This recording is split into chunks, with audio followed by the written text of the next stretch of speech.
2023 கடைசி நாள் இன்னைக்கு. இன்றைக்கு கேட்டாலும் இந்த வருஷம் நீங்கள் எப்படி இருந்தீங்கன்னா, ஏதோ நல்லா இருக்க ட்ரை பண்ணேன். 2024ல் ஏதோ நல்லா இருக்க ட்ரை பண்ணுறேன்.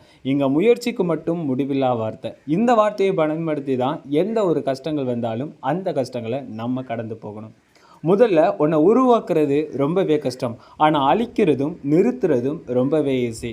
உருவாக்குறது அடுத்ததாக இருக்கிறான். உருவாக்குறது உங்களோட முயற்சியாக இருக்கணும். உருவாக்குறதுக்கு உங்களோட தன்னம்பிக்கை இருக்கணும். உருவாக்குறதுக்கு உங்களோட தைரியம் இருக்கணும். உருவாக்குறதுக்கு உங்களோட அறிவு இருக்கணும். இது எல்லாமே உருவாக்குறதுக்கு தான். ஆனால் அழிக்கிறதுக்கும் சரி நிறுத்துறதுக்கும் சரி எதுவுமே நமக்கு தேவையில்லை. முதல்ல உங்களோட வீண் செலவுகளை இந்த 2024 நிறுத்துங்க. உங்களுக்குன்னு பிராண்டாக தான் நான் போடுவேன்னு சொல்லி ஒவ்வொரு விஷயங்களையும் பிராண்டாக கிராண்டாக எதையுமே பண்ணாதீங்க. உங்களோட செலவு எவ்வளவு, உங்களோட வருமானம் எவ்வளவு, அந்த வருமானத்தில் நாம் என்னெல்லாம் சேமிக்கலாம். ஒரு தத்துவமாக தான் சொல்கிறேன். அது உங்களுக்கு பிடிக்குமா இல்லையான்னு தெரியாது. ஆனால் இதுதான் என்னோடய வாழ்க்கையில் நடந்த உண்மை. ஒரு 10 பைசாவுக்கு நீங்கள் கணக்கு பார்த்தாலும் உங்களோட வாழ்க்கையில் 10,000 ரூபாயும் சேமிப்பாகும். ஆனால் அதே இது ஒரு 100 ரூபாயாக இருந்தாலும் 100 ரூபாய் தானே செலவழிப்போன்னு ஒரு இகழ்ச்சியாக நீங்கள் பார்த்தா உங்களோட வாழ்க்கையில் 1 லட்சம் கூட ஒரு மினிட்டில் போகும். நம்மளோட வாழ்க்கையில் நம்மளை சுற்றி இருக்கிற மனிதர்கள் ரொம்ப 1000 காலம் வாழும் மரமும் உண்டு. அதை அரை மணி நேரத்தில் அழிப்பதற்கு மனிதனிடம் பலமும் உண்டு. அந்த பலம் கவனம். நீங்கள் வீணான செலவும் சரி எந்த செலவுமே பண்ணாமல் உங்களோட வீண் செலவுகளை நிறுத்தினாலே அதுவித ஒரு பெரிய ஒரு சேமிப்பு.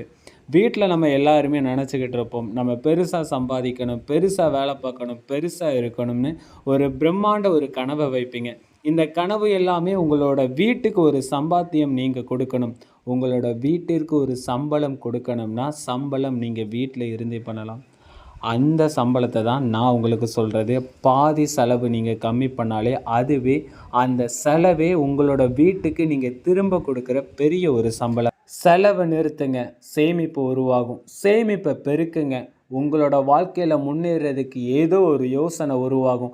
அந்த யோசனைக்கு இந்த சேமிப்பை பயன்படுத்தினீங்கன்னா உங்களோட வாழ்க்கையில் அடையிறது செட்டில் நிரந்தரம் அப்படின்னு எந்த இடத்துலையுமே நம்ம நிரந்தரமாக நிம்மதியாக உட்கார முடியாது.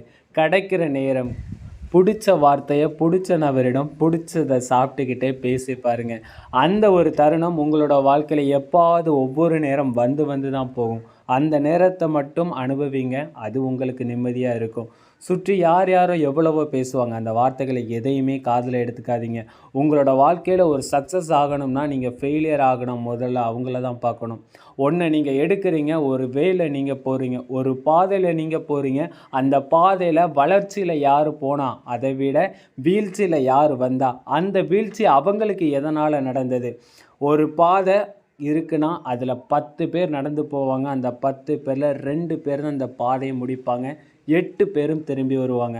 2 பேரை வச்சு மட்டுமே உங்களோட மோட்டிவேஷன் உங்களோட தன்னம்பிக்கையை தேடவே முடியாது. 8 பேர் ஏன் இதில் திரும்பி வந்தாங்கன்னு அந்த காரணத்தை தேடுங்க. நம்ம என்ன தவறு செய்கிறோமோ அந்த காரணத்தை ஒத்துக்கோங்க. கண்டிப்பாக நம்மளுடைய தவறை நாம் சரி செஞ்சாலே போதும். ஒன்று சொல்கிற நல்லா புரிஞ்சுக்கோங்க. ஒரு பிரச்சனை உருவாகுது, அது உங்களால் தான் உருவாகுதுன்னா அதை சம்மதிங்க. அந்த பிரச்சனையை சமாளிங்க. இது மட்டும்தான் உங்களோட வாழ்க்கையில் தொடர்ந்து நீங்கள் பண்ண வேண்டிய ஒவ்வொரு காரியமாக இருக்கும். தன்னோட தவறை ஒத்துக்கோங்க. இந்த உலகத்தில் ஒருத்தன் இறந்தால் அவனோட புகழை பேசுவாங்க, ஒருத்தன் வளர்ந்தால் அவனோட குறைவை பேசுவாங்க. நம்மளோட இறப்பில் தான் நம்மளோட புகழ் வரும்னா அப்படிப்பட்ட புகழ் நமக்கு தேவையில்லை. நம்மளோட வம்சாவளியை நம்ம பார்க்கலாம். நம்மளோட சேமிப்பை தாண்டி ஒருத்தரோட உதவி நற்குணம் நம்மக்கிட்ட இருக்கதை 4 பேர்கிட்ட பகிர்றது. அந்த பகிர்றது உங்களால் முடிஞ்சால் பண்ணுங்கள். முடியலையா 4 வார்த்தையை காசா பணமாக ஒன்றும் இல்லை, 4 வார்த்தையை தன்னம்பிக்கையாக எடுத்து சொல்லுங்கள். எடுத்து சொல்ல முடியலையா உண்மையை உறக்க சொல்ல. இந்த தவறு செஞ்சாலும் தைரியம் அசை, அது மட்டுமே உன்னைய தூக்கிவிடும். இப்படி உங்களுக்கு 2023 உங்களுக்கு வேஸ்ட்டாக போச்சா? 2024 நீங்கள் என்னவாக இருக்கணும்? டார்கெட்டை வைக்காதீங்க. ஒன்லி உங்களோட ஆக்டிவ் மட்டும்தான் இருக்கும். வார்த்தைகளால் சொல்லாதீங்க, செயல்களால் செஞ்சு காமிங்க. எல்லாருக்குமே இனிய புத்தாண்டு தின நல்வாழ்த்துக்கள். Happy new year.